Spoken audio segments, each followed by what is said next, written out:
Welcome to K-Math Lab. Today I'm going to teach you how to change fractions to decimals. The first part is dealing with base 10 fractions or multiples of 10. And then the next one is when you don't have a multiple of 10 in the denominator. So let's start with the first example. We have 7 out of 10. So 10 is a multiple of 10. And here we count how many zeros are on the denominator. We have only one. So we read this as 7/10. So we write it as 0.7 because it is having only one number, 10, which indicates that we have one number after the decimal. Check on this and know how many zeros are on the denominator. They tell you how many number of decimal places you have in this decimal number. So if you have 10, that is one decimal place, one number after a decimal.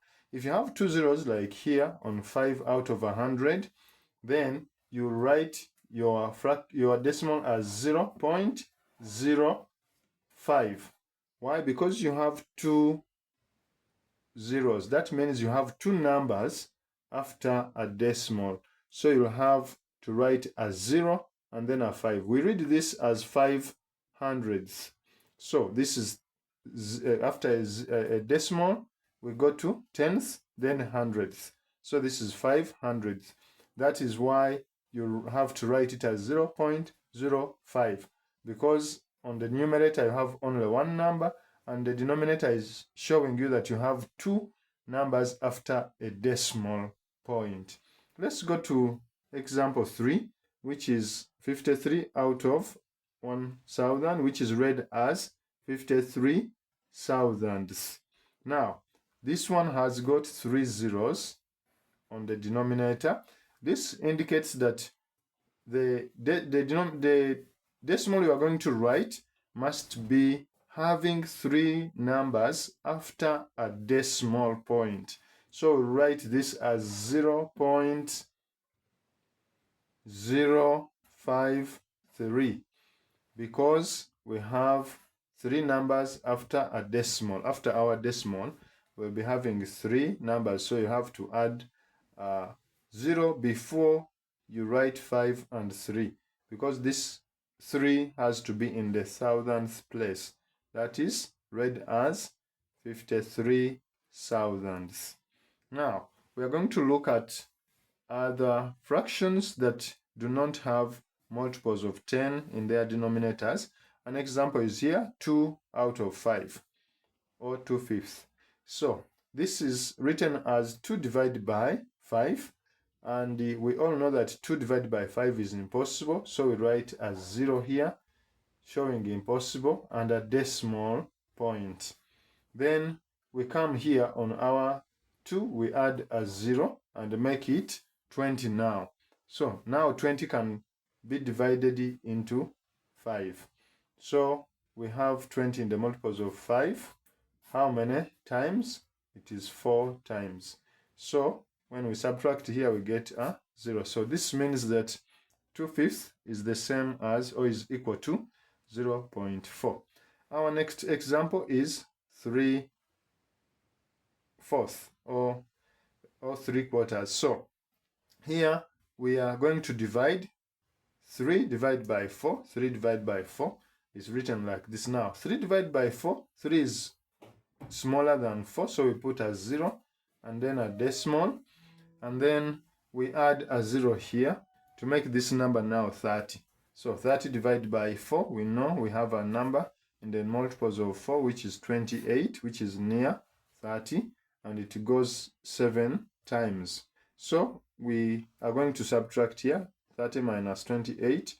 Of course, that is going to be 10 minus 8, which is a 2. 2 minus 2, 0. So we have a remainder, which is 2. But when we are dealing with decimals, we don't have remainders most cases. So we'll add a 0 here to make sure that we divide this number to get all the remainder as 0. So in the multiples of 4, we have 20. how many times? 5 times. So 20 minus 20 is 0. This shows us that 3/4 is the same as 0.75, or it is equal to 0.75. So our answer here will be 0.75 if we are changing this fraction to a decimal. Now, we have our last example here, which is 1/3, or 1 out of 3. If we are changing this fraction to a decimal, how will it be? I'm going to write it here again because of the space. We will have 1 divided by 3, which is impossible because it is smaller. Add a 0 here. Now we have 10 divided by 3, which is 9. And the multiples of 3, that is 3 times. We subtract. This is going to be 10 minus 9, 1. We still add a 0 because we want to divide this number to the end. So we still have 10. In the multiples of 3, we have 9. That is how many times? 3 times. Subtract. We'll get 10 minus 9 is 1. Still we put a 0. Divide. We'll divide again. 10. In the multiples of 3, we have 9. So this means that now we will get still 3. This means that the number we are dealing with, the fraction we are dealing with, is a repeating decimal.